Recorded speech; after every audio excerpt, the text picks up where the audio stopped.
முருகன் உருவாக்கியதுதான் தமிழ் மொழி. ஆச்சுங்களா? இன்றுள்ள தமிழ், நான் பேசுகின்ற தமிழை உருவாக்கியவர் நம்ம கடவுளரை வந்து, அவனும் கடவுளை கொச்சைப்படுத்தான் போனான். ஆனா அவன் முருகன் அவன் தொழிலிங்க, ஆனா இவன் தொட்டிருக்கான். இவங்க உலகத்தெல்லாம் படைக்கல, நம்ம கடவுள். ஆச்சுங்களா? வர்ற மாதிரி அப்படியே பூம்னு வருவாரு, வரம் கொடுப்பாரு. அதெல்லாம் நம்ம கிட்ட அந்த கதையெல்லாம் இல்லை, இதெல்லாம் பிராமண விட்ட கதை. ஐயா வணக்கங்கய்யா. வணக்கம் ஐயா. சமீபத்தில் தெலுங்கு நடிகரான ஜூனியர் என்டிஆர் வந்து முருகனுடைய கதையை தழுவி ஒரு படம் வந்து நடிக்கிருக்காருங்க. அந்த படத்தினுடைய ப்ரொடியூசர் நாகவம்சி ட்விட்டர் ஸ்பேஸில் ஒரு சர்ச்சைக்குரிய கருத்தை ட்வீட் போட்டிருக்காரு. அது அந்த ட்வீட்டில் பார்த்தீங்கன்னா, வடக்கே வந்து பிறந்த முருகனை தெற்கே வந்து வழிபடுறோம் அப்படின்ற ஒரு சர்ச்சைக்குரிய கருத்தை சொல்லியிருக்காருங்க. இதுக்கு பல தமிழ் தேசியவாதிகள் வந்து எதிர்ப்பு தெரிவிச்சிருக்காங்க. அதே மாதிரி பிறர் வந்து அதுக்கு ஆதரவும் தெரிவிக்கிறாங்க. இதை பற்றி உங்களுடைய கருத்து என்னங்கய்யா? பொதுவாக தமிழையும் இழிவுபடுத்துறது ஒன்றும் புதுசு கிடையாது. பிராமணன் தமிழ் மொழியை வந்து நீச பாஷைன்னு சொன்னான். தெலுங்கர்கள் தமிழ் மொழியை வந்து காட்டுமிராண்டி மொழின்னு சொன்னாங்க. இந்த வரலாறுலாம் நமக்கு தெரியும். ஆக இந்த அட்டாக் வந்து ஒன்றும் புதுசு இல்லை, காலகாலமாக வரதான். இப்போ இந்த வடிவத்தில் வந்திருக்கு, ஒரு தெய்வத்தை எடுத்து வந்திருக்குது. முன்ன கூட பார்த்தீங்கன்னா, இது கந்தசஷ்டி எழுதுனவங்க ஒரு தெலுங்கன் தான். ஆனால் இன்னொரு தெலுங்கு அதை வந்து இழிவுபடுத்தி பேசினான். ஆச்சுங்களா? ஆனால் இதில் மிதிப்படுறது தமிழும் தமிழ் கடவுளும் தான். அப்போ இந்த இதெல்லாம் அப்போ அவனுக்கு ரொம்ப ஒரு எதிர்ப்புலாம் வந்துச்சு. இந்த தெலுங்கர்கள் மேலே ஒரு பெரிய எதிர்ப்புலாம் வந்துச்சு. அவங்களுக்கு தொடர்ந்து இதை செஞ்சுக்கிட்டு இருக்கணும் அப்படின்ற ஒரு இது இருக்குது. இது நமக்கு வியப்பல்ல. ஆனால் முருகன் தமிழ் கடவுள். தமிழ் கடவுள்னா ரெண்டு விதமாக பார்க்கலாம். முருகனை வழிபடுபவர்களில் பெரும்பான்மையோர் தமிழர் என்பதால் முருகன் தமிழ் கடவுள் என்று அழைக்கப்படலாம். இது ஒரு காரணம். இல்லையே முருகனுக்கும் தமிழுக்கும் நேரடி தொடர்பும் இருந்திருக்க வேண்டும். தமிழ் மொழியை உருவாக்கியவரே முருகன் தான். ஏன்னா தமிழ் மொழி முதல் சிவன் தான் அதுக்கு வந்து பிள்ளையார் சொல்லி போட்டு தொடங்கினார் சொல்லுவாங்கல்ல, அந்த மாதிரி தொடங்கியது சிவன் தான். அவர் சித்திர எழுத்துக்களை கொண்டு முதல்ல சொற்களை எப்படி உருவாக்குவது, அதான் முதல் தமிழ்ச்சங்கம். அவர் சொல்லிட்டார், சொற்களை உருவாக்குறது அதான் முதல், சொற்களை எப்படி உருவாக்குறது அதுதானே அடிப்படையான ஒரு இது. அது சிவன் முதல்ல அதுக்கு ஒரு வழியை சொல்லிட்டாரு. அதன் பிறகு முருகன் வந்து மற்ற பண்பாட்டு பரிமாணங்கள், இலக்கணங்கள் இதெல்லாம் வந்து முருகன் வகுக்கிறது. தமிழ் சொற்களை மீண்டும் எடுத்து வருது, அது ஒரு முழுமையான பரிமாணத்தை கொடுக்குறாரு. முருகன் குருகுலம் வச்சும் தமிழை வளர்க்கிறார். அதெல்லாம் நமக்கு நல்லா தெரியும். ஆக அது மட்டுமல்ல, இன்றுள்ள தமிழை உருவாக்கியவர் முருகன் தான். அதாவது 12 உயிரெழுத்துக்கள், 18 மெய்யெழுத்துக்கள், இவை கலந்து உருவாகும் 216 உயிர்மெய் எழுத்துக்கள். இதையெல்லாம் ஆக்கியவர் முருகன் தான். முருகன், அதனால தான் முருகனை தமிழ் கடவுள் அப்படின்னு சொல்றோம். அது தமிழ்ல நீங்க ஸ்ட்ரக்சர் நம்ம சொன்ன மாதிரி உயிர் மெய் உயிர்மெய், மெய்யோடு உயிர் செய்வதால் உயிர் சேர்வதால் உயிர்மெய் ஆகிறது அப்படின்ற மாதிரி மெய்யெழுத்து 18 போட்டிருக்கோம், 12 உயிர் போட்டிருக்கோம். இந்த மேட்ரிக்ஸ் சிஸ்டம் வேறு எந்த மொழிக்கு உலகத்தில் இருக்கு? நிறைய மொழிக்கு 24, 26 எழுத்துக்கள் அப்படிலாம் இருக்கிறத நம்ம பார்க்குறோம்.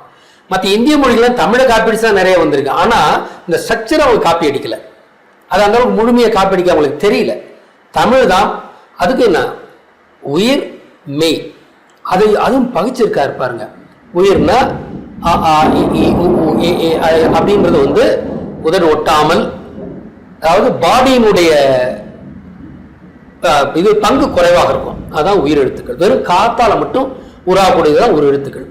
அப்புறம் முழுக்க பெரும்பாலும் 90%, 80% உடலை மட்டும் வைத்து உருவாக்குறது. இம்மு, இப்பு, இக்கு, இச்சு, இட்டு, இந்த மாதிரியா வர்றதெல்லாம் மெய் எழுத்துக்கள். அப்படின்னு இந்த வகைப்பாடு அதிசயமா இல்லை, உலகத்தில் எந்த மொழிக்கையா இருக்கு இதெல்லாம்? அப்ப மெய்யெழுத்துக்கள்னு அது ஏன் மெய்ன்னு அழைக்கிறாங்க? உயிர் எழுத்துக்கள் ஏன் உயிர்னா, உயிருக்கு முதன்மையானது காத்து தானே. வெறும் காற்றை விட்டு உருவாக்கப்படும் ஆ இ ஓ அதெல்லாம் வந்து உயிர் எழுத்துக்கள்னா அது 12. இது ரெண்டும் கலந்து உருவாகிற உயிர்மை எழுத்துக்கள்னு இந்த ஸ்ட்ரக்சர் உலகத்தில் எந்த மொழிக்கு இருக்கு? அப்ப தமிழ் மொழி தகுதியானவர்களால் உருவாக்கப்பட்டது. அந்த தகுதியானவர் முருகன். முருகன் உருவாக்கியதுதான் தமிழ் மொழி. ஆச்சுங்களா? இன்றுள்ள தமிழ், நான் பேசுகின்ற தமிழை உருவாக்கியவர் முருகன் தான். உருவாக்கப்பட்ட காலம் 10,000 ஆண்டுகளுக்கு முன்பு. ஆச்சா? அப்ப இந்த மொழிக்கு இருக்கிற இந்த சிறப்பு பலருக்கு வைத்தறிச்சல் உண்டாக்கு இல்லைங்களா? இந்த மொழியினுடைய அழகு, எளிமை வச்சுங்களா. இப்போ என்னையே ஒரு சொல்லியிருக்காங்க, தமிழ் வந்து ஒரு தெலுங்கரே என்கிட்ட சொல்லியிருக்காரு. நம்ம வந்து சோபனா ரவி வந்து நியூஸ் வாசிப்பாங்க அந்த காலத்தில், நான் சொல்கிறது ஒரு 15-20 வருஷத்துக்கு முன்னாடி. அவங்க நியூஸ் வாசிக்கிறது நல்லா வாசிப்பாங்க. அதை கேட்டுட்டு ஒருத்தர் வந்து அதெல்லாம் கேட்டு வந்திருப்பாரு. என்னுடைய அனுமானம், ஒரு தெலுங்கரை என்கிட்ட சொல்றாரு, Tamil is an impressive language I அப்படின்றார். Tamil is an impressive language I அப்படின்னு அவர் இம்ப்ரெஸ் ஆகிறார். அப்ப நீங்க இசைத்தமிழா இருக்கட்டும், நாடக தமிழா இருக்கட்டும், டெக்சுவல் தமிழ் சொற்பொழிவாகளா இருக்கட்டும், தமிழ் அவ அழகா செய்ய முடியும். தமிழ்ல நிறைய இலக்கண கூறுகள் இருக்கு, இரட்டைக்கலைவு இருக்கு, அது இருக்குது, என்னென்னோ இருக்குல்ல. தமிழ் இலக்கணங்களே ரொம்ப ஒரு முதிர்ச்சியான இதா இருக்கு. அப்ப இதெல்லாம் நமது கடவுளால் உருவாக்கப்பட்டதான். முருகன் உருவாக்கினார், அதை கிருஷ்ணன் மேம்படுத்தினார், மற்ற பலரும் மேம்படுத்திட்டு தான் வந்திருக்காங்க. ஸோ அப்ப இந்த மொழியை குறி வைக்கிறாங்கன்றது நமக்கு நல்லா தெரியும். இந்த மொழியை குறி வைக்கிறாங்க, இந்த பண்பாட்டை குறி வைக்கிறாங்க. தமிழர்களை கண்டு அவதான் புரியல, நான் சொன்னேன்ல, நீசபாசான்றான் ஒருத்தன், காட்டுமிராண்டி மொழின்றான் ஒருத்தன். ஸோ இது ஒரு எந்த மொழியை காட்டுமிராண்டி மொழி சொல்ற முடியும்? தமிழ் அப்படி சொல்ற முடியுமா? ஒருத்தர் சொல்லிட்டு தான் இருந்தான், அடி வாங்க இருந்துட்டு போயிட்டான். அது இன்னமும் வந்துருக்குது. இப்போ வட இந்தியா வந்து பேசிட்டு இந்த தெலுங்கு திருப்பி இப்பயும் தெலுங்கு தான் பேசலாம். நல்லா பாருங்க, இப்போ நீங்க அப்பயும் ஒரு தெலுங்கு தான் தமிழை காட்டுமிராண்டி மொழின்னா, நமது கடவுளரை வந்து அவனும் கடவுளை கொச்சைப்படுத்தான் போனான். ஆனா அவன் முருகன் அவன் தொடலிங்க, ஆனா இவன் தொட்டிருக்கான். வெங்காயமே ராமனை தான் தொட்டான், முருகன் தோறதுக்கு தைரியம் வரல, தொட்டுருந்தானா இது. ஆனா இந்த முருகன் எப்படி சொல்ல, இவனும் முருகனை வடநாட்டில் பிறந்தாருன்னு அடையாளத்தை மாற்றுறான். இடிவா பேசல, அங்க பிறந்தாரு, அங்கதான் பிறந்தாரு, இங்க வந்துட்டாருன்ற மாதிரி அந்த மூலத்தை மாத்த நினைக்கிறாங்க. இது வந்து ஒரு காழ்ப்புணர்ச்சியின் பார்ப்பட்டு செய்யறதான ஒழிய இதை நாம் மிக வன்மையாக கண்டிக்க வேண்டும். எல்லோரும் வன்மையாக கண்டிக்கணும். இந்த மாதிரி நினைக்கவே கூடாது. நமது பண்பாட்டையோ இழிவு செய்கின்றவர்களை கடுமையாக தண்டிக்க வேண்டும்.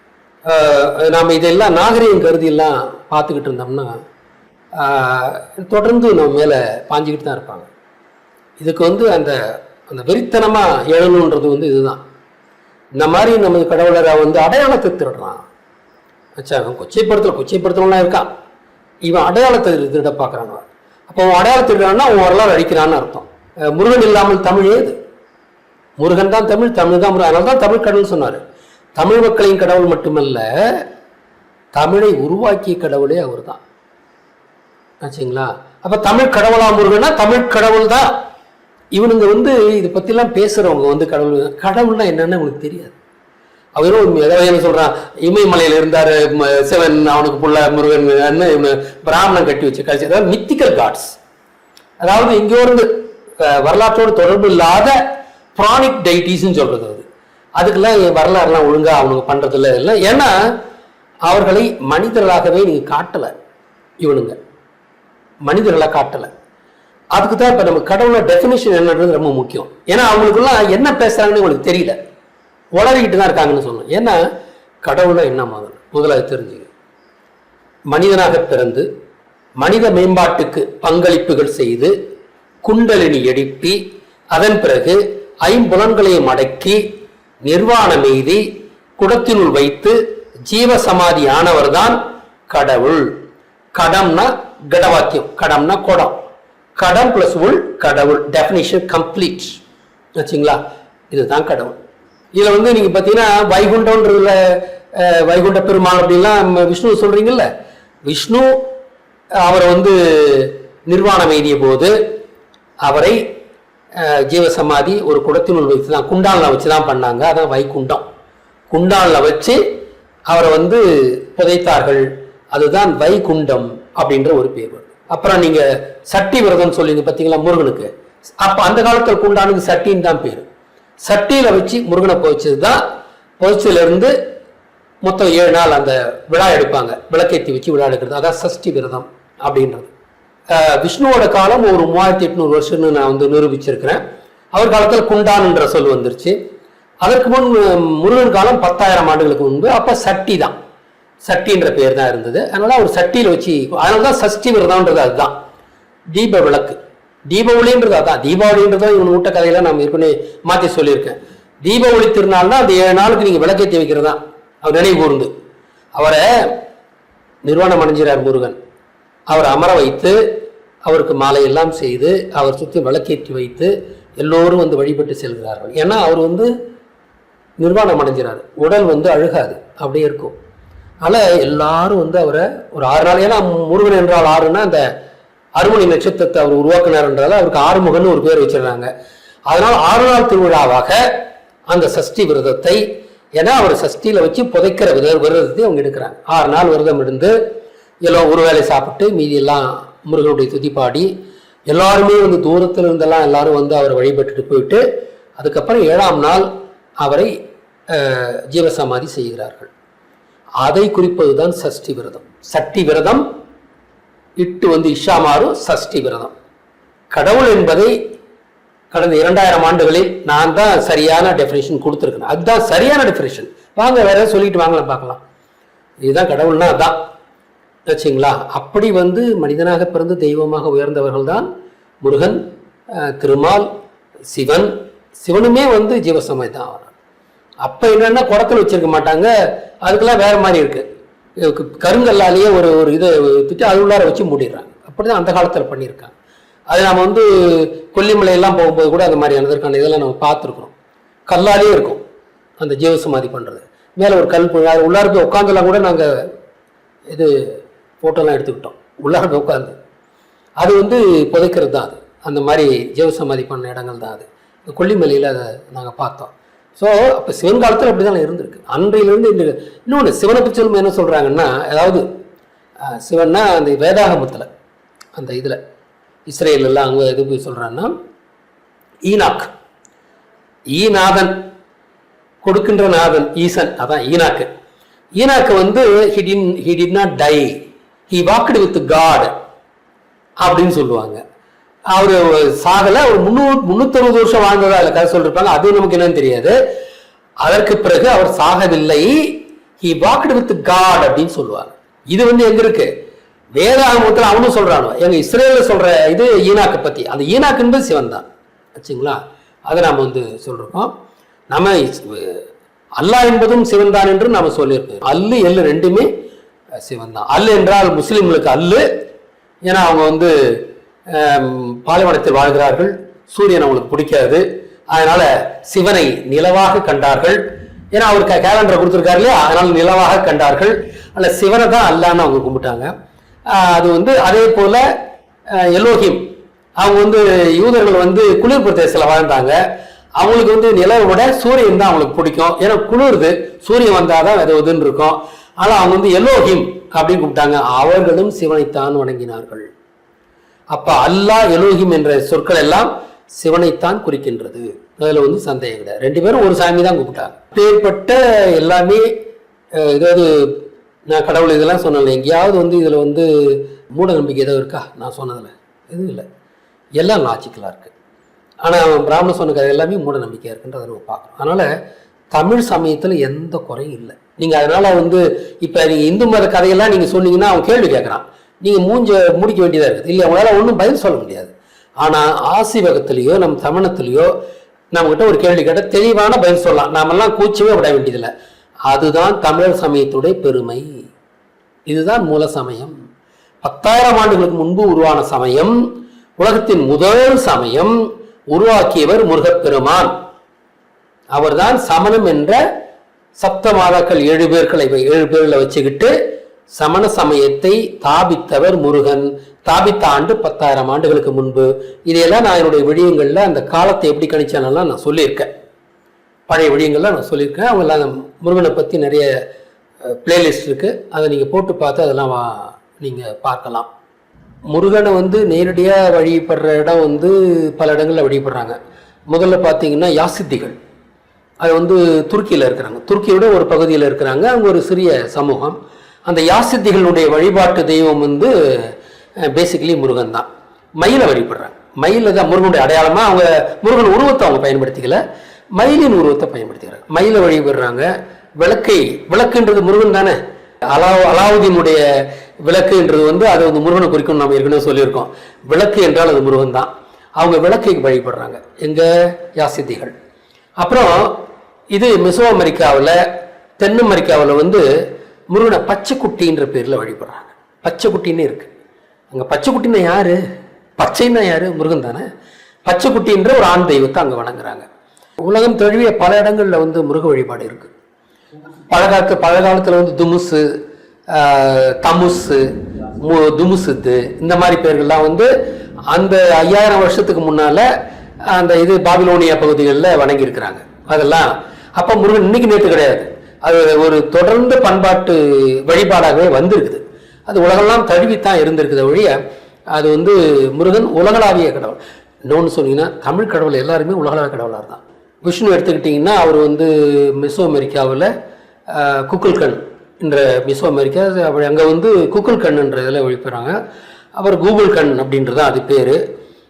கூகுள்ன்ற சொல்லே வந்து விஷ்ணுவிலேருந்து வந்தது தானே. குக்குல்கண்ணில் இருந்து தான் கூகுள் அப்படிலாம் வந்துச்சு. கூகுள்னா உலகத்தில் சர்ச் என்ஜின், அது கூகுள்னு பேர்னா கண்ணாடி தான் அது. காகுள், கூகுள் இதெல்லாம் வந்து கண்ணாடி வச்சுக்கிட்டு தேடுறது தானே. கூகுள் சர்ச்னா என்ன? தேடுறது தானே. அதனால் கண்ணாடி வச்சுக்கிட்டு பூதகனை வச்சு தேடுவாங்க இல்லையா, அதுதான் அது கூகுள் காகுல்லாம் வர்றதெல்லாம். ஆக நமது தமிழ் கடவுளர் தமிழருக்கு மட்டும் கடவுள் அல்ல, உலகளாவும் கடவுளாக இருந்திருக்கிறார்கள். ஆனால் அவர்களின் மூலம், அவர்கள் பிறந்த இடம் தமிழ்நாடு தான். விஷ்ணு தமிழகத்தில் கும்பகோணத்தில் பிறந்தவர் என்று ஐயத்திற்கு இடமில்லாமல் நான் நிறுவியிருக்கிறேன். அதற்கு பல காரணங்களை நான் வச்சுருக்கேன் ஆச்சுங்களா. ஏற்கனவே விடியம் போட்டிருக்கேன். ராவண இந்திர யாரும் தெரியும், இலங்கைக்காரன்னு எல்லாருக்கும் தெரியும். நான் போய் இதுக்கு வந்து டாமால் அடிக்க வேண்டியதில்லை. கிருஷ்ணன் வட இந்தியர்னு சொல்லிக்கிட்டு இருப்பாங்க அவங்க. ஆனால் அவர் பிறந்த இடம் திண்டுக்கல் என்று, திண்டுக்கல்லிலே செம்பட்டி என்று நான் நிரூபித்திருக்கிறேன். பல ஆதாரங்களை வைத்து நிரூபித்திருக்கிறேன். அவர் பிறந்த இடம் திண்டுக்கல். முன்காலத்தில், அதாவது ஒரு பிறந்து வாழ்ந்த இடம் திண்டுக்கல், பிற்காலத்தில் வாழச் சென்ற இடம் வந்து துவாரகை. துவாரகைன்னா என்னன்னா அந்த இது துறைமுகம் நகரம், அது கொல்லம். அவர் வந்து தமிழகத்தில் திண்டுக்கல்லில் பிறந்து அங்கு வாழ்ந்து அதன் பிறகு துவாரகைக்கு இடம்பெயர்வு செய்கிறார். அது என்ன, அதை குறிக்கிற என்ன ஒரு அடையும்னா 12 ராசிகளில் கிருஷ்ணனுக்கான ராசி வந்து கேப்ரிகான். ஆச்சா, கேப்ரிகான்னு சொல்கிறோம் இல்லைங்களா, அந்த கேப்ரிகான் ராசி கிருஷ்ணன் குறிக்கும். அதனுடைய முன்பகுதி ஆடு அல்லது மாடாக இருக்கும், பின்பகுதி மீனாக இருக்கும். கிருஷ்ணன் முன்பகுதியில் காட்டில் ஆடு மாடு வைப்பராக இருந்தார், இடையராக இருந்தார். அதன் பிறகு துறைமுகத்திலே சென்று சகுனிகளை தமிழ்நாட்டில் நுழைய விடாமல், ஒரு சகுனி வந்து நிறைய போரே உருவாக்கிட்டு போயிட்டான். மேற்கொண்டும் யூதர்கள் தமிழ்நாட்டில் வரக்கூடாது என்பதற்காக தமிழ்நாட்டை காவல் காத்தவர் கிருஷ்ணன். அதனால அவர் கொல்லத்தில் போய் குடியேறி இருந்தார். அப்போ அருகில் இருந்த துறைமுகம் கொல்லம் என்பதால் யாரும் வெளிநாட்டுக்காரனை அங்கே என்ன நீ வியாபாரம் பண்றியா, அங்கேயே அதுக்குன்னு ஒரு செக்லூடட் சோன் ஒன்று வச்சிருப்பாங்க, அங்கே தங்கிக்க, உன் பொருள்லாம் இங்கே வித்துக்க, இங்கேருந்து காலி பண்ணு, நாட்டுக்குள்ளார நீ வரக்கூடாது அப்படின்னு தான் இப்போ வணிகத்தை கிருஷ்ணன் முறைப்படுத்தியிருந்தார். உள்ளார வரக்கூடாது, எனக்கு சகுனி வந்தால் அழிவு வருகிறது, யூதர்கள் வந்தால் அழிவு தானே, யூதனாவே யுத்தம் தானே, இந்த உலகத்தை பிடிச்ச சனினே அவனுக்கு தானே. மலைநாட்டுக்கு அவன் வந்திருந்தான்றது வந்து மகாபாரத்தில் கதையில் மட்டும் இல்லை. நாங்கள் வந்து இங்கே துரியோதனன் கோயிலெலாம் அங்கே இருக்குது. கேரளாவில் வந்து குறவர் வாழும் நாடு, குறவர் நாடு, குறவர் மக்கள் வாழ்கின்ற நாடு பெரும்பான்மையாக. அந்த நாட்டில் வந்து துரியோதனுக்கு தனியாக ஒரு கோயில் கட்டிருக்கு. அது ஏற்கனவே நம்ம விழியங்கள்லாம் நம்ம ஏற்கனவே போட்டிருக்கோம். அப்புறம் அந்த இடத்துல இந்த துரியோதன் கோயில் வந்து ஒரு 5 கிலோமீட்டர் தொலைவில் சகுனிக்கே ஒரு கோயில் இருக்குது. அது மட்டும் இல்லை, துச்சலை, துச்சாதனன் அவங்களுக்கெல்லாம் கூட கோயில் இருக்குது. நான் வந்து அந்த அந்த மலை மக்களின் கோயில்கள் வந்து கிட்டத்தட்ட 100 கோயில்கள் இருக்குது. 100 நாடுன்ற ஒரு ஊர் இருக்குது. ஆனால் 50 கோயில் தான் இப்போ கண்டுபிடிச்சி வச்சிருக்கிறாங்க. அதில் 30 கோயில்களை நான் நேரடியாக சென்று பார்த்துருக்கிறேன். அங்கே வந்து ஒரு மலையாளி ஒருத்தருடைய துணையோடு 30 கோயில்களுக்கு நான் சென்று வந்திருக்கிறேன். அதையெல்லாம் நம்மளால் பதிவு பண்ணியிருக்கேன். விஸ்வம் என்ற ஒரு நபர் எனக்கு அங்கே உதவி பண்ணார். அவர் ரொம்ப ஆர்வமாக அதெல்லாம் பார்த்தவர். அதனால் அவர் துறையை வச்சுக்கிட்டு ஒரு வாரம் கேரளாவில் தங்கி 30 கோயில்களை நான் பார்த்து வந்திருக்கிறேன். ஸோ அதுதான் அது. இப்போ நீங்கள் வந்து டெல்லியில் மகாபாரதம் அந்த மாதிரி ஆஸ்தினாபுரம்லாம் அங்கே வச்சுருக்கானுங்க. இதெல்லாம் எவ்வளோ பெரிய அது ஒரு அடையாள அழிப்பு. இப்போ எப்படி முருகனை வந்து பணம் கொண்டு போனாங்களோ, ஏற்கனவே நடந்து போச்சு. இது மகாபாரதம் டெல்லியில் நடந்து தானே கொண்டு வச்சு வச்சிருக்கான். அஸ்தினாபுரம் அங்கே தானே இருக்கு, அங்கே நடந்துருக்குங்க. அவன் எழுதி வச்சான். நான் தானே இங்கே இது வந்து இல்லை, கிருஷ்ணன் பிறந்தது இங்க, அந்த போர் நடந்தது திருநெல்வேலியில் தான் அந்த போர் நடந்ததுன்றது நான் ஆதாரத்தை நிரூபிச்சிருக்கிறேன். ஐயா, முருகன் வந்து வடக்கே பிறந்தார் என்பதற்கு அவங்க சான்றுகளாக என்ன வைக்கிறாங்கன்னா, கைலாயம் வந்து இமயமலையில் தான் இருக்கு, அங்கே சிவன் இருக்காரு, சிவன் வந்து பார்த்தீங்கன்னா முருகனோட தந்தை, விநாயகருக்கும் அவர் தான் தந்தை அப்படின்றதால சிவனும் பார்வதியும் கைலாயத்தில் இருக்கிறதாலேயே முருகன் வந்து அங்கே தான் பிறந்தாரு அப்படின்றத அவங்க சொல்றாங்க. இதுக்கு உங்களோட பதிலுங்கய்யா? அதாவதுங்க, நான் வந்து ஏற்கனவே சொல்றேன், என்னுடைய ஆய்வுகளில் ஓலைச்சுவடிகளையோ கல்வெட்டுகளையோ செப்புப்பட்டைகளையோ நான் ஏற்றுக்கிறது இல்லைன்னு நான் 10-15 வருஷத்துக்கு முன்னாடி சொல்லிட்டேன். என்னோட ஆய்வில் இது எல்லாமே வராது. ஏன்னா இது யார் வேணாலும் எழுதலாம், எப்படி வேணாலும் கதையை திரிக்கலாம் இல்லையா. இன்னைக்கு திரிக்கலாம்ல, முருகன் பிறந்து வடநாட்டில் இருந்து, இந்த திரிப்பு அல்ல காலத்தில் நடந்துகிட்டு இருந்தது ஆச்சுங்களா. அதனால உண்மையிலேயே குமரி கண்டம் அழிந்த போதுதான் இமயம் என்ற மலை தோன்றுகிறது. அந்த சகாரா பாலைவனம், அந்த பாலைவனம் எப்போ உருவாகுது? முருகன் காலத்தில் குமரிக்கண்டத்தில் விண்கல் விழுந்த போது இந்த அழுத்தத்தால பூமிக்கு உள்ளார இருக்க அந்த லாவா, அந்த ப்ரெஷர் போயிட்டு எங்க அம்போக்காக்கிறது மேலே வந்துருச்சு. அதுதான் வடபகுதி, உலகத்தின் வடபகுதி வந்து மேலே வந்துருச்சு. அப்படி மேலே வந்த பிறகு அந்த நீரெல்லாம் வடிந்து தான் இன்னைக்கு பாலைவனங்கள் உருவான ஆச்சா. அப்படி உருவாச்சு. அந்த சமயத்துல தான் அந்த பூமிக்கு மேல இந்த பிளேட்டுகள் இருந்ததுன்ற ஒரு இது இருக்கு. ஏன்னா இப்ப கூழ்பானை பார்த்தீங்கன்னா கூட பிரிஞ்சிருக்கும். கூழ்பானை எல்லாம் அந்த வெடிப்பு வந்து தனித்தனியா இருக்கும். நீ கூழ்பானை பார்த்தவங்களுக்கு தெரியும். அந்த மாதிரிதான் பூமிக்கு மேல இருந்த அந்த பிழம்பு வந்து அப்படியே உழையும் போது தனித்தனி பிளேட்டா தான் இருந்தது. அதான் பிளேட்டானிக் தேரின்னு சொல்லுவாங்க. அப்ப அந்த பிளேட்டுகள் இடையிலே வந்து ஒரு ஹேர்லைன் கிராக் இருக்கும், அப்படிதான் இருக்கும். இங்க வந்து அந்த விண்கல் விழுந்தது இல்லைங்களா, குமரிக்கண்டம் அழிந்த போது 10,000 முருகன் காலத்தில் விழும்போது இந்த பக்கம் கீழே போன உடனே ஒன்று மேலே வந்துதான் ஆகணும். அப்படி அது மேலே வரும்போது அந்த அந்த பகுதி அப்படி மேலே வரும்போது மேலே வந்தும் கூட அந்த ப்ரெஷரை மேனேஜ் பண்ண முடியல. அப்பதான் என்ன ஆகுதுன்னா, அந்த மீதி இருக்கிற அந்த பழம்பு இருக்கு இல்லையா, அந்த இது லாவா வந்து அந்த 2000 கிலோமீட்டர் இமயமலை அந்த பிளேட்டுகளுக்கு இடையே உள்ள அந்த இது வழியா பிழிச்சுக்கிட்டு வெளியே வருது. அப்படி உருவானதுதான் 2000 கிலோமீட்டர் நீளம் உள்ள அந்த இமயமலைன்றது ஆச்சுங்களா. அப்பதான் உருவாகுது. ஆக நீங்க சிவன் காலம் என்ன, முருகனுக்கு முன்னால 10,000 வருஷம்னு சொல்றோம். விஷ்ணுவின் காலம் 3800, கிருஷ்ணனின் காலம் 5100, முருகனின் காலம் 10,000 ஆண்டுகள் இருக்கும், சிவனின் காலம் 20,000 ஆண்டுகள். இப்படிதான் சரியான காலவரிசையில நம்ம பண்ணியிருக்கோம். குமரிக்கண்ட அழிவின் போதுதான் முருகனே இருக்கிறார் போது, சிவன் அதற்கு முன் 10,000 ஆண்டுகள் முன்பு வாழ்ந்தார் போது, சிவன் வாழ்ந்த காலத்தில் இமயமலைன்னு ஒன்று கிடையவே கிடையாது. சிவன் வாழ்ந்த காலத்தில் இமயமலை இல்லை. சிவன் எங்கு வாழ்ந்தார் அது இங்க முக்கியம். இப்ப நீங்க முருகன் வாழ்ந்த இடத்த நீங்க சொல்லணும்னா அவன் இமயமலை தானே சொல்றான். அப்ப முருகன் வாழ்ந்த இடத்த மட்டும் சொல்றது மட்டும் போதாது, சிவன் வாழ்ந்த இடம் அதுதான் இங்க முக்கியம். சிவன் வாழ்ந்த இடம் எது? இப்ப சிவன் வந்து ஆலயம்னு சொல்லுவாங்க, சிவாலயம்னு சொல்லுவாங்க. ஆலயம்ன்ற சொல் எப்படி வந்துச்சு? ஆலமரம், கடலால் சூழப்பட்ட ஆலமரம். அதான் ஆல் பிளஸ் அயம். அயம் என்றால் கடல், ஆல் என்றால் ஆலமரம். கல்லாலமரத்துக்கு கீழே உட்கார்ந்துக்கிறதானே வேதங்களை சொன்னார் அவரு. அப்ப ஆலமரம். அப்ப கடலால் சூழப்பட்ட ஒரு தீவில் ஒரு மலையின் மீது கல்லாலமரம் தானே. கல்லாலமரம் எங்க இருக்கும்? கல் மேலதான் இருக்கும். அப்ப கல்லால மரத்தின் கீழ் அவர் இருந்தாருன்னா அதுதான் அவர் இருந்த இடம். அது வந்து கடலால் சூழப்பட்ட எங்க இருந்திருக்கணும்? அப்ப அவர் இருந்தது தென்குமரி. குமரியில் தான் சிவனுமே இருந்தார், அங்குதான் முருகன் இருந்தார். முருகனுக்கு முன்னால 10,000 ஆண்டுகள் முன்னால சிவன் வாழ்ந்தார். அதன் பிறகு முருகன் காலத்தில் அந்த விண்கல் விழுந்ததால் கலேபரம் நடக்கிறது. அப்போதுதான் இங்க வந்து நிறைய இடப்பெயர்வுலாம் நடக்குது இல்லைங்களா. ஆனால் சிவன் குமரிக்கண்டம் அழிந்த போது சிவன் வாழவில்லை, அதற்கு முன்னால் 10,000 ஆண்டுகள் இருந்தார். அவ்வளவுதான். சிவனின் வம்சாவளிதான் முருகன், சிவனின் மகன் அல்ல. இதெல்லாம் பிராமணன் கட்டின கதை. அதாவது என்னன்னா, அவன் வந்து கைலாயம் சொல்லுவாங்க, கைலாஷ் கைலாயம் அப்படின்னு சொல்றாங்க. கயல் பிளஸ் அயம் கயலயம். கயல்னா மீன், மீன் நிறைந்த கடல். அது அது அந்த இடத்துல தான் சிவன் இருந்தார். அப்ப வடக்க இல்லை அவர். கயலயம் என்ற சொல் வந்து தென்குமரியைத்தான் குறிக்குது. அந்த கடலால் சூழப்பட்ட ஒரு தீவில் கல்லால மரத்தின் அடியில் இருந்துதான் அவர் வேதங்களை எழுதினார். ஆலமர் செல்வன் அவருக்கு பேர். ஆலமர் செல்வன் ஆலமரத்தின் கீழ் அமர்ந்தவன், ஆலமர் செல்வன் ஒரு பேரும் அவருக்கு இருக்கு. ஆக தென்னாளுடைய சிவனையை போற்றி எந்நாட்டவர்க்கும் இறைவா போற்றின்னு அது காலங்காலமாக சொல்ற ஒரு இதுவும் இருக்குது. முருகன் காலத்திலே தென்னாடைய சிவனையை போற்றி எல்லாரும் இறைவனை போற்றிலாம் வந்துருச்சு, அப்பயே வந்துருச்சு. ஆக சிவனும் தெற்கத்தியவன் தான், முருகனும் தெற்கத்தியவன் தான். அப்ப அந்த கடல், அந்த குமரிக்கண்டத்தில் தான் அவர்கள் வாழ்ந்தார்கள். முருகனுக்கு குமரன் என்ற பெயர் குமரிக்கண்டத்தில் வந்ததால் தான் அந்த பெயர் வருது. இதெல்லாம் ப்ரூஃப். நீ வடநாட்டுக்காரன் சும்மா சொல்லிட்டு போட முடியாது. அடுத்தது, முருகன் வாழ்ந்த காலத்தில் இமயமும் கிடையாது.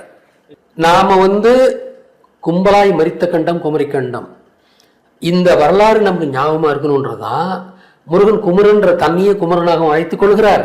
அதனால எல்லாரும் அவரை குமரன் நினைக்கிறாங்க. அது மட்டும் இல்ல, கல்யாணம் ஆகிறவங்க கூட பாத்தீங்கன்னா குமரன், குமரன் குமாரத்தின்ற ஒரு பேர் ஏன் வைக்கிறாங்கன்னா, அது வந்து நம்ம வரலாறு சொல்லணும். நாம் எங்க கும்பலாய மரித்த கண்டத்தினுடைய எச்சங்கள் நாமல் அதுக்குன்னு சொல்றதுக்கு தான் அவர் வந்து நமக்கு வந்து திருமண பத்திரிகையில் குமரன் குமாரத்தி அப்படின்னு எழுத வேண்டிய ஒரு ஒரு ஒழுங்கை அவர் சொல்லிட்டு போயிருக்கார். வரலாறு தக்க வைக்கிறது தான் அதெல்லாம். அப்ப பனிமலைக்கு இதுக்கு எங்கேயுமே வரலாற்றில் எங்கேயுமே சொல்லப்படலை. இதெல்லாம் பிராமணன் சொன்ன கதையில தான் இதெல்லாம் வருது. திருவிழாடல் புராணம் இதெல்லாம் வச்சு சினிமா மூலமா கொண்டு வந்து எல்லாம் சொல்லிவிட்டானுங்க. உலகம் எல்லாருக்கும் முருகன் பொதுவானவர் தான். ஆனால் வரலாறு முக்கியம். அவர் எங்கு பிறந்தார் என்பதை நாம் சொல்றது இவங்களுக்கு என்ன கஷ்டம் வருது? இனிமே நம்ம உரிமை கொண்டாடுறோம்னா என்ன? வரலாறு சொல்றேன். அந்த வரலாறு ஏன் மறுக்கிறீங்க நீங்க? இப்ப ஜீசஸ் கிரைஸ்ட் வந்து தமிழ்நாட்டில் பிறந்தாருன்னு ஏத்துக்கிட்டு விட்டுட்டு சும்மா போயிடுவீங்களா நீங்க? எங்க பிறந்தாரோ அதை நம்ம ஏத்துக்கணும். அதான் நாகரிகம்.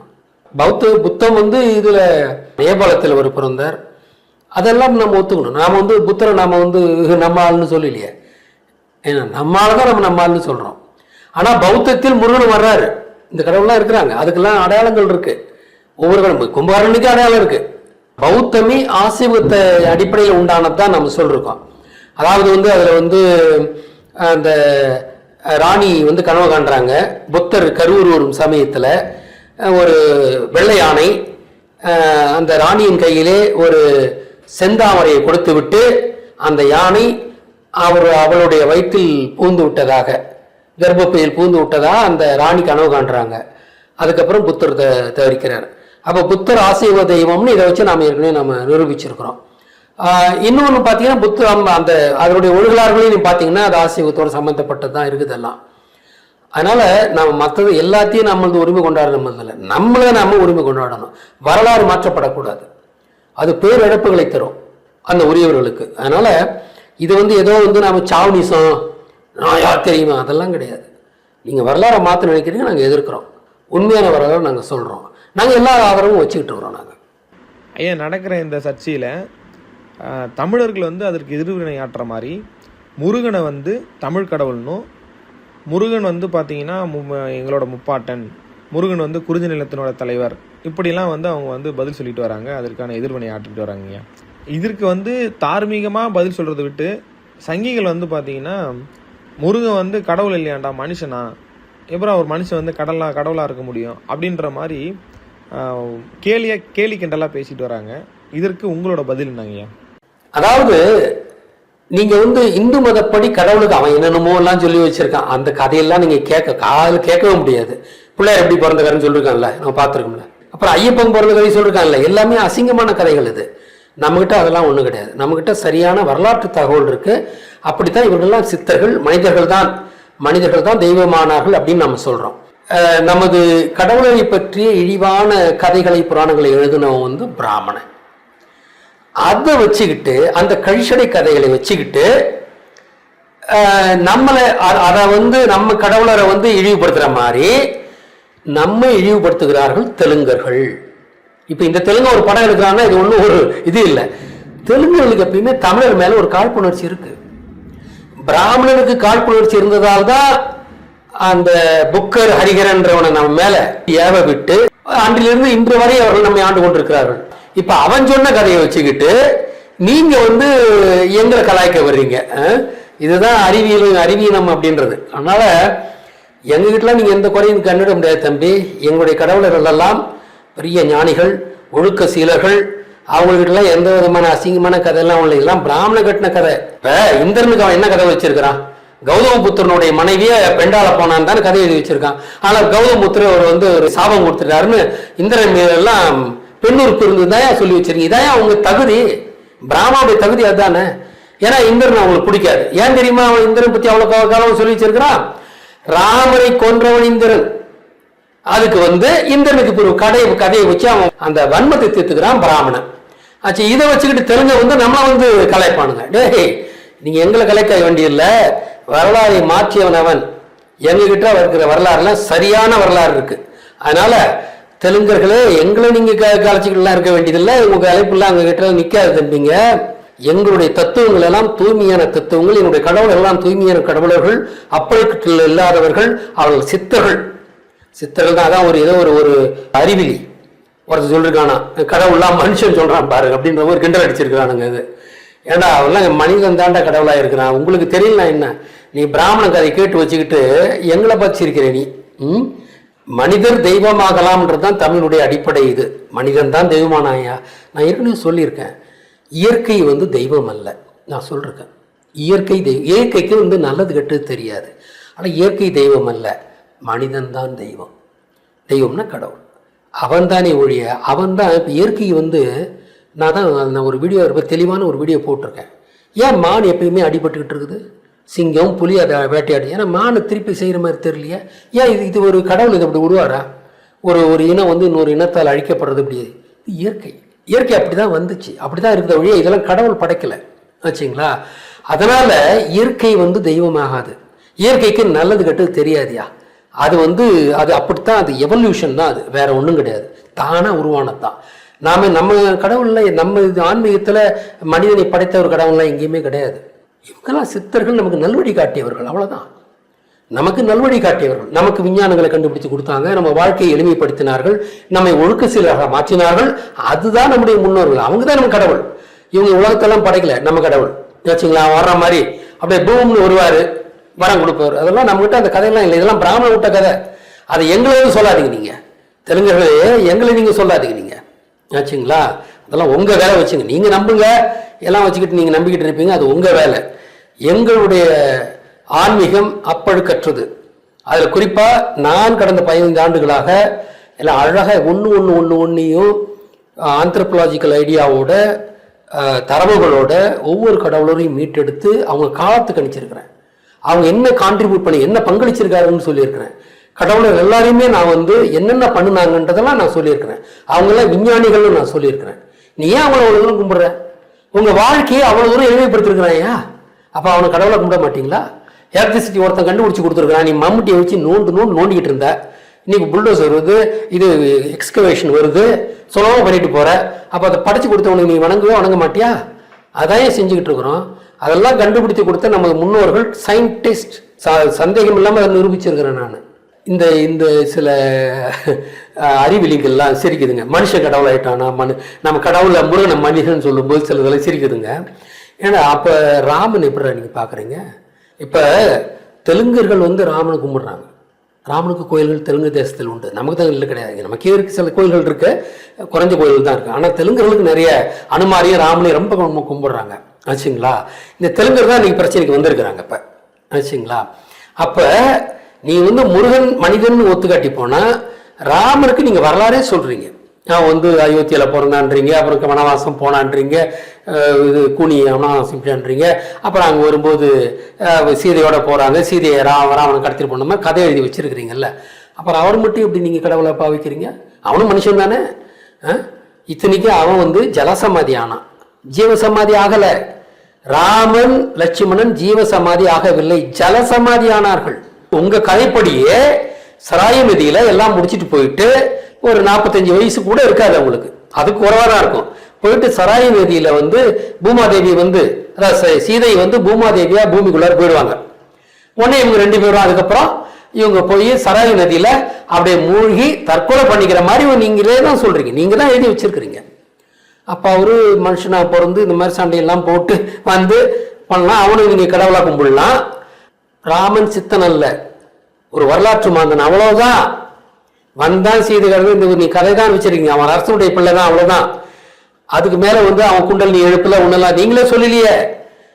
குண்டல் நீ எழுப்புறதுக்கு முயற்சி பண்ணவன் தலை வெட்டவன் தான், ஜம்புகன் தலை வெட்டவன் தானே ராமன். அவன் எப்படி கடவுளாகும் அவங்களுக்கு? ஆனா எங்க ஆளுங்க இதற்கென்று ஐம்புலன்களை மடக்கி குண்டலினி எழுப்பி ஐம்புலன்களை அடக்கி நிர்வாணம் எய்தி குண்டானில் ஜீவசமாதியானவன் தானே எங்க கடவுள். கடவுள்ன்றது நான் அர்த்தமே இல்லாத இந்த இது தொடங்கும் போது சொல்லிட்டேன், கடவுள்னா என்னன்றதுக்கு டெஃபினேஷன் சொல்லிட்டேன். நீங்களாம் எங்ககிட்ட பேசவே முடியாது தம்பி. அதாவது நால்வர்ண கோட்பாட்டை சொன்ன பிராமணர்கள் சொன்ன கடவுள் கோட்பாடு எல்லாம் தவறானது. அவர்கள் மனிதர்களை அடக்கி ஆள்வதற்காக அவர்கள் சொன்ன பொய்க்கதைகள் தான் அவங்கெல்லாம். நம்ம கடவுளரை பற்றி எல்லாம் இன்னொன்று பிராமணனுடைய அடிப்படை இது என்ன தெரியுங்களா, வரலாறை மாற்றணும்.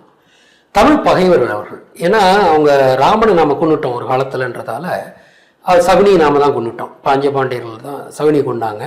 அதனால அவங்களுக்கு வந்து தமிழர்கள் மீது ஒரு தீரா பகை இருக்குது, பிராமணர்களுக்கு யூதர்களுக்கு இருக்குது. அதனால அந்த பகையை வந்து இந்த மாதிரிலாம் அவங்க கதை எழுதி வச்சு அவங்க வந்து சொல்கிறாங்களே ஒழிய அது வரலாற்றுக்கு முரணானது, உண்மைய வரலாற்றுக்கு முரணானது தான் அவங்க சொன்ன கதை எல்லாமே. அவங்க சொன்ன கதையும் அசிங்கமான கதைகள் தான் இருக்குது. எனவே அதையெல்லாம் நாம் ஒதுக்கி தள்ள வேண்டும். தமிழர் வரலாறு என்பது வேறு, தமிழர் ஆன்மீகம் என்பது வேறு. அது வந்து புனிதமானது. நீங்கள் இந்த மாதிரிலாம் எந்த ஒரு கேள்வியும் கேட்டவே முடியாது, எல்லாமே லாஜிக்கல். நாங்கள்லாம் எங்கள் கடவுள்லாம் சித்தர்கள், வாழ்ந்த மனிதர்கள், மனிதனாக பிறந்து தெய்வமாக உயர்ந்தவர்கள். அவர்களை வந்து எப்படி உணர்றாங்கன்னா அவங்க ஞானத்தின் மூலமாக, அவர்கள் நற்பணிகளின் மூலமாக தெய்வமாக உணர்ந்தவர்கள். அவங்க தான் எங்கள் கடவுள். சரி, உங்கள் மாதிரி உங்கள் கடவுள்லாம் வந்து ராமன் வந்து சமூகம் தலையை வெட்டினான், இது அவன் 12 புறா பின்னால் இருந்தாங்க அம்பு விட்டு கொள்றான் வாலி சுக்ரீவனும் சண்டை போட்டுருக்குறாங்க. வாலியை கொன்றது யாரு? ராம. நீங்களே சொல்றீங்க, அவனே பிராமணனே சொல்றான். எப்படி சொல்றான்? பின்னால் இருந்து அம்பு விட்டு தான் கொண்டு இருக்கிறீங்க நீங்க. அதான் ராமனுடைய யோகியதை.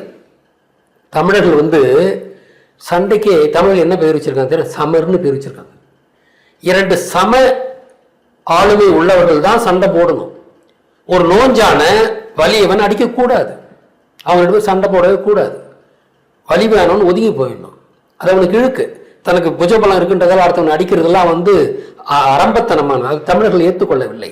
சண்டைன்னு வந்த சமமான ஒரு வலிமை உள்ளவர்கள் தான் சண்டை வரணும். அதுதான் சமர் அப்படிங்கிறது. சமருக்கு அது கூட நமக்கு எப்படி நடக்கணும்னா, சண்டை நடக்கிற இடத்துல பெண்கள் இருக்கக்கூடாது, அந்தர்கள்னா பிராமணன் இல்லை, தமிழ் அந்தனர்கள் அவங்க இருக்கக்கூடாது, குழந்தைகள் இருக்கக்கூடாது. இதெல்லாம் இல்லாத இடத்துல தான் சண்டை போடணும் கூட நமக்கு வந்து இலக்கியத்தில் எழுதி வச்சிருக்கிறாங்க. அப்ப சண்டைக்கு இலக்கணம் வகுத்திருக்கிறாங்க, இங்கதான் சண்டை போடணும் அப்படின்னுட்டு. அந்த மாதிரி நாம வந்து எல்லாத்துக்கும் இலக்கணம் வகுத்து வாழ்ந்தவர்கள் தமிழர்கள். ஒண்ணுக்கும் இலக்கணையா, ஒண்ணுக்கும் இலக்கணம். அப்படி வாழ்ந்தவர்கள் தான் தமிழர்கள்.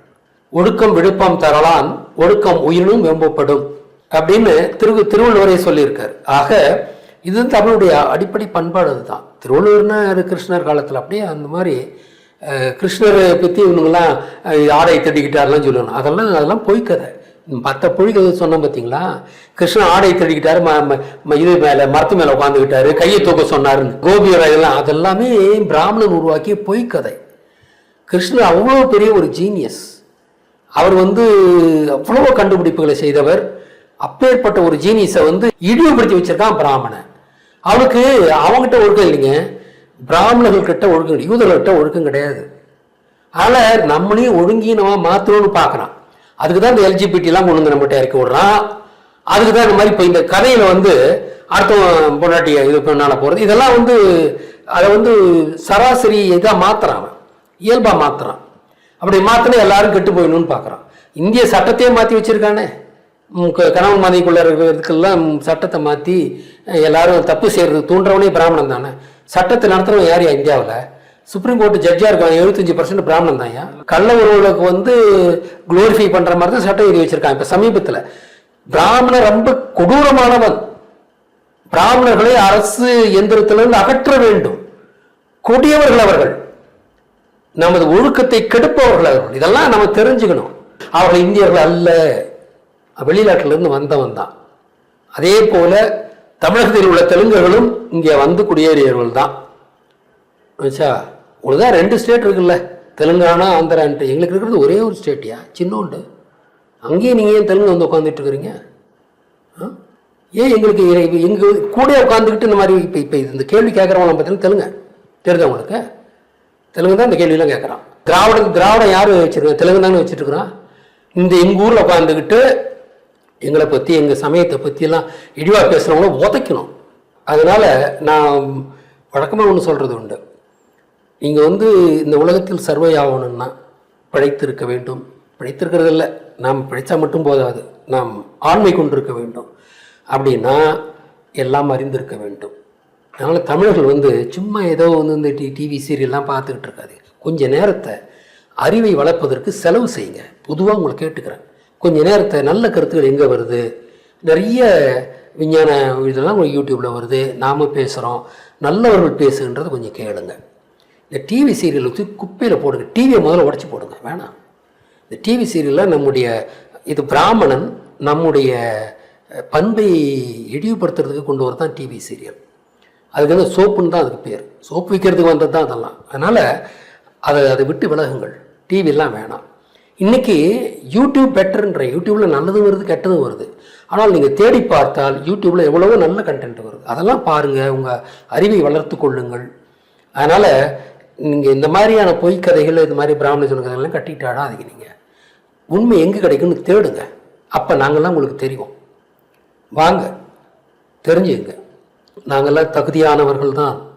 இதெல்லாம் ஆய்வு செய்கிறது. இப்போ நான் வந்து ஃபிசிக்ஸில் டாக்டரேட் பட்டம் வாங்கின ஆள் தான். இன்றைக்கி தமிழ் தேசியத்துக்காக வேலை செஞ்சுக்கிட்டு இருக்கேன். ஆச்சுங்களா? ஏதோ வந்து நாங்கள் ஒன்றும் தெரியாமல் எதுவும் செய்யலை. இங்கே ஒரு தமிழ் தேசியம் வந்து நெசுங்கிக்கிட்டு இருக்குன்றதுக்காகவே நாங்கள் வந்து எங்களுடைய வாழ்க்கையை அர்ப்பணித்து கொண்டு இந்த தமிழ் தேசிய பணி செய்ய வந்திருக்கிறோம். அதனால் கொஞ்சம் திரும்பி பாருங்கள், நல்லதை பாருங்கள். தமிழர்கள் வந்து நாம் இப்படி இருக்கிறதால தான் அவன் வந்து அவ்வளோ துணிச்சலாக பேசுகிறான். எந்த இனத்தையும் எந்த இதையும் நாம் வந்து மதத்தையும் நம்ம இழிவாக பேசுனதில்லை. ஆனால் நான் ஆய்வு செய்து சொல்லியிருக்கேன். ஆய்வு செய்து சில மதங்களை நான் வந்து கண்டித்திருக்கிறேன். அதெல்லாம் உண்டு தான். ஆனால் அது இழிவு பண்ணணும், அவங்கள குறைச்சி பண்ணணுன்ற எண்ணத்தில் இல்லை. உண்மை தெரியணும். ஒன்று பற்றி உண்மை தெரியணும் தான் இந்த தேடி இருக்கேன். நான் கிறிஸ்துவத்தெல்லாம் ஆய்வு பண்ணியிருக்கேன். அதை பற்றி என்ன கருத்து சொல்லணுமோ அந்த கருத்தை நான் சொல்லியிருக்கேன். என்கிட்ட யாருமே சண்டைக்கு வரல. ஏன்னா வர முடியாது. ஏன்னா நான் சொன்னது வந்து ஒரு காழ்ப்புணர்ச்சியிலையோ ஒருத்தங்களை இது பண்ணணும் இல்லை. ஆய்வு செய்து எந்த பக்க சார்பும் இல்லாமல் ஆய்வு செய்து சரின்னா சரி, தப்புன்னா தப்பு, அதைத்தான் நான் சொல்லணும் ஒழிய நான் வந்து எனக்கு வந்து யார் மேலேயும் ஒரு காழ்ப்போ இதுவோ அதெல்லாம் கிடையாது. எல்லாரையும் நான் நேசிக்கிறேன், எல்லா இனங்களையும் நேசிக்கிறேன். அதனால் யாரை பற்றியும் தவறாலாம் நான் பேச மாட்டேன். தமிழர்களுக்கு பொதுவாக வந்து ஒரு எல்லாத்தையும் ஒரு ஸ்போர்ட்டிவாக எடுத்துக்கிற ஒரு தன்மை இருக்குது. மாற்றுக்கிறதுக்கு இடம் கொடுக்குற தன்மை நம்மகிட்ட இருக்குது. நாம் வந்து ஒரு சாமிஸ் மாதிரி உடனே எடுத்து அந்த மாதிரிலாம் கிடையாது. நம்ம மாற்றுக்கிறதுக்கு இடம் கொடுப்போம், அதுக்கு பதில் சொல்கிறோம். நாம் அப்படி தான் இப்போ நம்ம பதில் சொல்லிக்கிட்டு இருக்கோம். அதனால் தமிழ் பண்பாடு என்பது ஒரு நாகரிகமான பண்பாடு தான். நாகரிகம் இது காட்டு மிராண்டித்தனமாக நம்மளாம் நடந்துக்கிறது கிடையாது. எதை எப்படி எதிர்கொள்ளணும் எதிர்கொள்கிறோம். இன்னொன்று, யாரையும் வேணும்னு இழிவுபடுத்தினா நம்ம யாரையுமே பேசுறதில்ல. நமக்கு வேண்டியது உண்மை. உண்மைக்கு எதிராக இருக்கிறது அந்த உண்மையை பச்சையாக சொல்லிடுவோம், அவ்வளோதான். ஆனால் இழிவுபடுத்தி சொல்ல மாட்டோம். தப்புனா தப்பு, சரின்னா சரி, அப்படிதான் சொல்லுவோம். மொழியை ஒருத்தர் இழிவுபடுத்துறதெல்லாம் நம்ம பேச மாட்டோம். ஆச்சுங்களா? தப்பாக இருக்கிறவனா நம்ம கண்டிப்போம், அதெல்லாம் உண்டு தான். இதுதான் நம்முடைய பண்பாடு. அப்படித்தான் என்னுடைய இதுவுமே வந்திருக்கு இது வரைக்கும். உண்மையை தெரிந்து கொண்டு கருத்துக்களின் மூலமாக எதிரியை வந்து நம்ம நிர்மூலமாக்குவது, அதுதான் நம்முடைய எண்ணமாக இருக்கணும். அந்த மாதிரி நம்ம போராடணும். அதனால் போராடுறீங்க, நல்லது தான். இந்த மாதிரி போராடணும், நிறைய தெரிஞ்சுங்க. அப்போ நீங்கள் நிறைய தெரிஞ்சுக்கணுன்னா நீங்கள் வந்து தமிழ் சிந்தனை பேரவருடைய விழிங்களை பாருங்கள். முருகனை பற்றி நிறைய விழிங்கள் போட்டிருக்கோங்க. 39 வீடியோக்கள் நாங்கள் வெளியிட்டிருக்கிறோம் முருகனை பற்றி மட்டும். அதையும் பாருங்கள். முருகனை பற்றி முழுதாக தெரிந்து கொள்ளுங்கள். அவர் செய்த சேவைகளை தெரிந்து கொள்ளுங்கள். அவர் மட்டும் இல்லை, எல்லா கடவுளரும் என்னெல்லாம் பண்ணாங்கன்னு நாங்கள் எல்லாம் போட்டுட்டோம். ஐயா, உங்களுடைய நேரங்களை ஒதுக்கி பல வரலாற்று சான்றுகளையும் பல ஆக்கப்பூர்வமான கருத்துக்களையும் எங்களோடு பகிர்ந்ததுக்கு மிக்க நன்றிங்கய்யா. மிக்க நன்றி.